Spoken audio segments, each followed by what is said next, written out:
Jason Oric Williams asking for forgiveness tonight as he was strapped to a gurney in the death chamber at Holman Prison. And shortly after his final words, Williams died by lethal injection. Fox 10 News reporter Paige Malone witnessed the execution. She joins us live on the phone from Atmore. Paige? Well, Bob Moniz, in a small room inside Holman Prison, I sat behind the mother and aunt of Jason Oric Williams.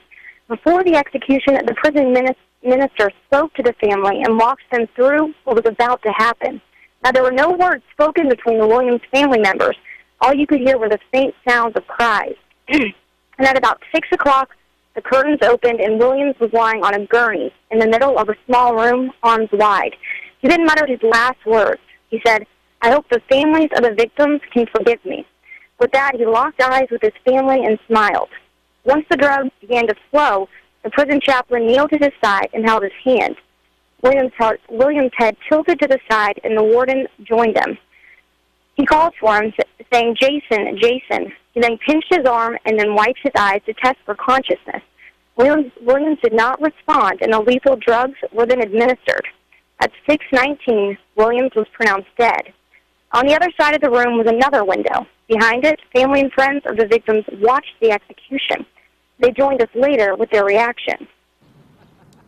After 19 years on death row, Jason Oric Williams took his final breath, bringing closure to the families of the 4 people he shot and killed. I'll be 75 years old here in about 3 months, and I never did think I would live to see this day. But I did, and I thank the good Lord for it. Louis Barber is the brother of Freddie Barber. Freddie was the 3rd person William killed on his 1992 shooting spree. That day, Williams killed 3 others: Barber's wife, Linda, their son, Brian, and Williams' first victim, Gerald Paravicini. He also injured 3 others, including Barber's son, Brad, who was also present at the execution. In the last couple of months, he's been having nightmares. You know, Jay shot him in the hand, and it come out his arm up in, his hand's messed up. But he's having nightmares right now. For the 10 witnesses at the execution on behalf of the victims, this was a day they never thought they would see. I feel now that my brother and his wife and his son can rest in peace. In Williams' final words, he spoke to the victims' families, saying, "I hope the families of the victims can forgive me." After 19 years of pain, the Barbers say they're getting closure. He sounded like he was kind of sincere to me in some ways, and some ways he didn't, but he did ask us to forgive him, that he was sorry.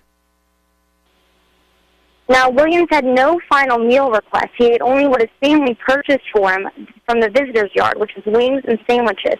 He left all of his possessions to a woman named Ellen Lee Abel from Warrior, Alabama.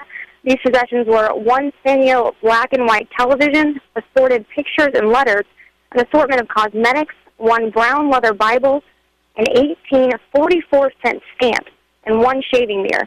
Williams was the first inmate in Alabama to be executed using pentobarbital. Reporting in Atmore, Paige Malone, Fox 10 News. Bob, Renee? Well, the families of the victims also released a statement shortly after Williams was executed, saying, "Our family has received its long-coming justice today.